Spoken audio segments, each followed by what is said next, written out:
Good morning, it's Dr. J from the She Protects YouTube channel. In this video, we are going to talk about a hitchhiking experience, a woman who came face to face with the I-5 serial killer. And in her own words, as she says, had I taken the ride, I'm sure I'd be dead. So we're going to do a deep dive. I got an email from this woman about the details of her experience. Felt this was very worthy of making a video of so that we could talk about it and discuss and learn from her experience and hopefully help people out there as they're making their choices in life. Because there's still a lot of people that hitchhike. So anyhow, if this is of interest to you, stick around because we are going to get into what happened on that day on the side of the road with this woman as she came face to face with the I-5 serial killer.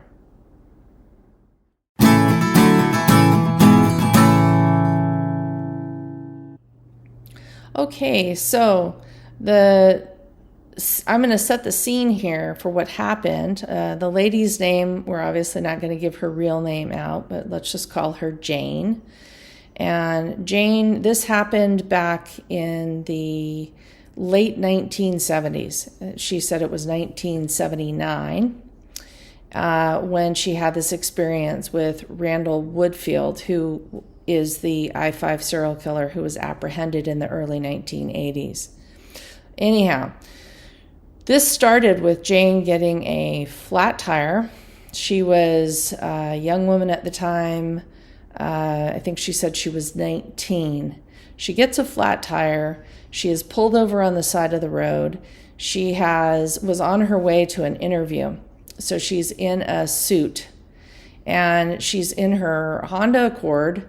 She's got a trunk full of books and other things of hers. And she says, oh my gosh, I get this flat tire and I'm in a suit and I don't want to get dirty.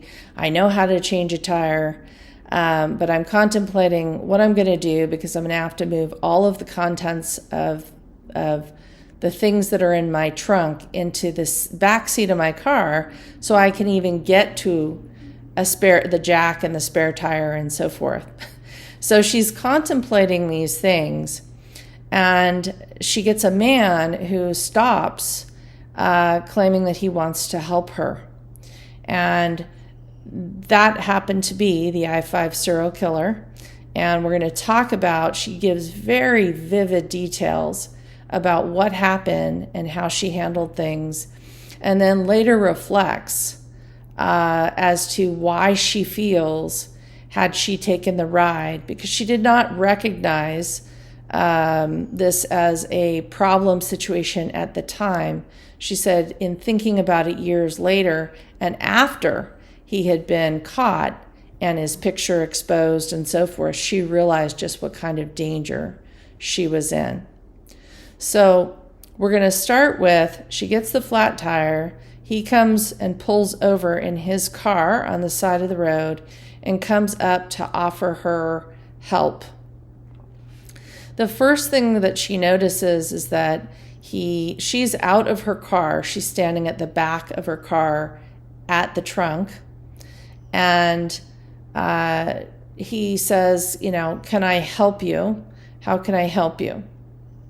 And she says, well, I've got a flat tire here and I need to get it repaired. She knows how to repair a tire and is preparing to put things from her trunk. She's a college student and she's got a bunch of junk in her trunk. So she can either A, move everything from the trunk to the back seat and change the tire herself, or this is the day prior to cell phones. And so she's wishing she could get in touch with her boyfriend to have him help her. And so this man pulls over and she's really leaning towards the latter because she's in a really nice suit, as she described. She was on her way to an interview. And this man says, can I help you? What Jane describes in the interaction is she goes into her car. So she goes into the driver's side part of the car to look for a piece of paper and a pen, and she's going to write down her boyfriend's number. While she does that, this man comes around the side of the car to the passenger side, and she describes it as he actually leans in the car so they're not that far away, kind of face to face. And at that moment, she said, was a critical moment, because he looked at her and said, you know, I could just give you a ride up the road to the payphone. It's only about a quarter of a mile. And this was a key and pivotal moment, because she describes it as looking into this man's face. He's very nice looking. He's got a, genuine, sincere look on his face. He's decent looking. He's in his, she wasn't quite sure of his age, but, he was a decent looking man. And she said she had this feeling, and she says to him, but I don't even know you. And she kind of was looking down and then looked up into his eyes.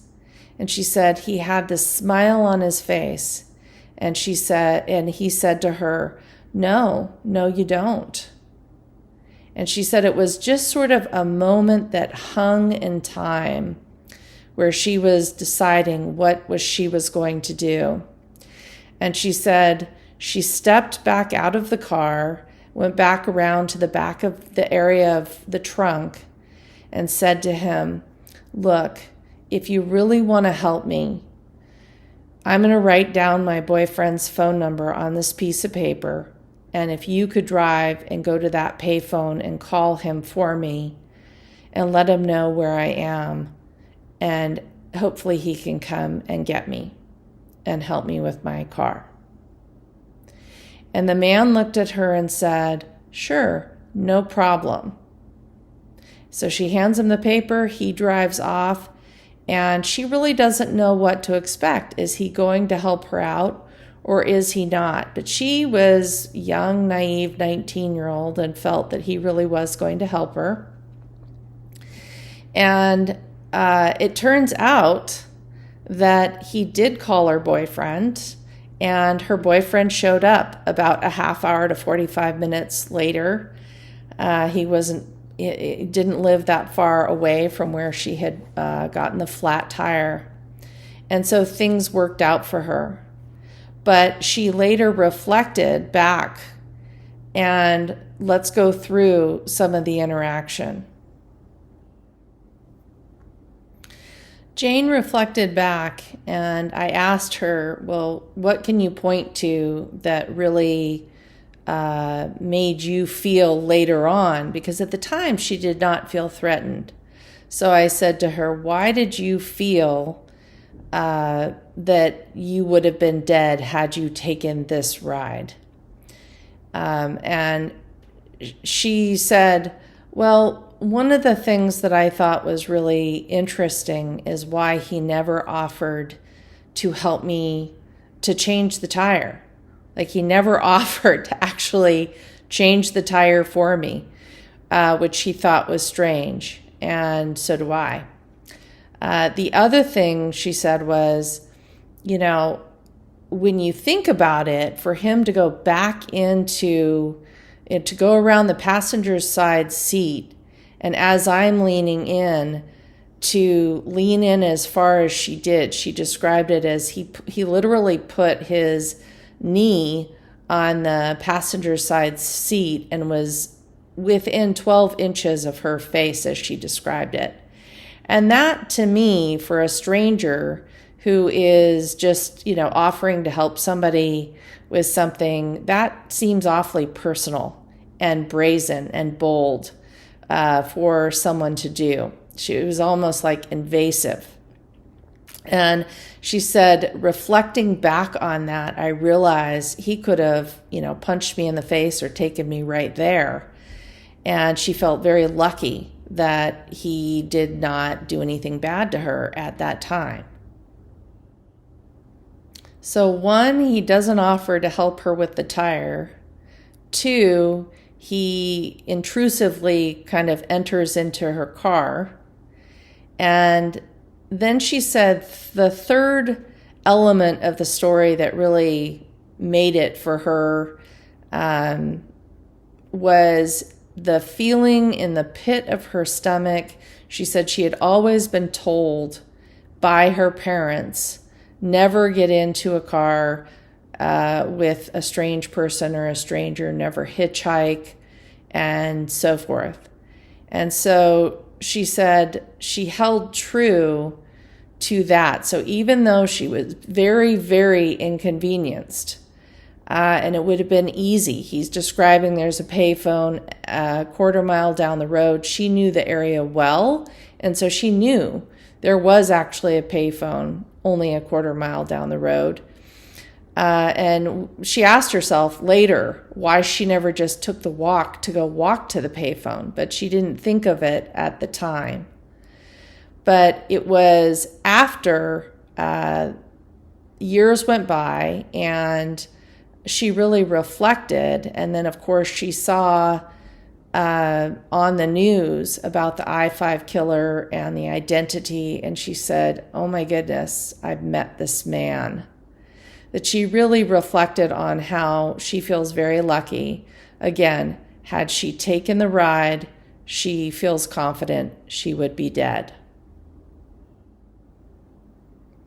So my hope is that this video will highlight to people who consider hitchhiking.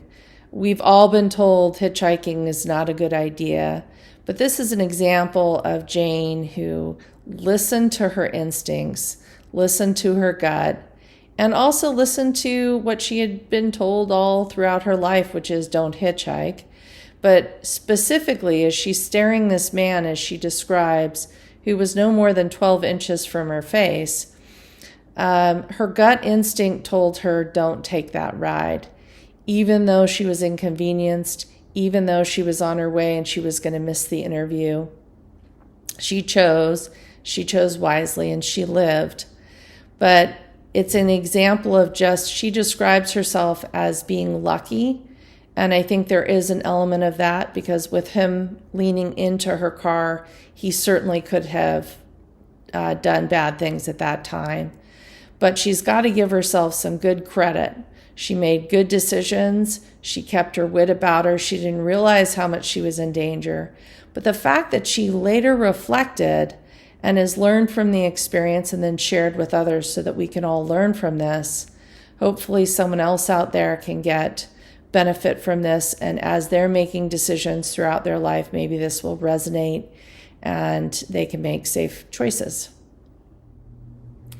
Thank you to Jane for sharing her story. I hope this was helpful for you. If you'd like to contribute details of maybe some close calls or things that happened to you that you'd like to share, you can always send those to the email info4sheprotects@gmail.com, and I'll include that email address in the comments below. So thanks for watching, and we'll see you in the next video.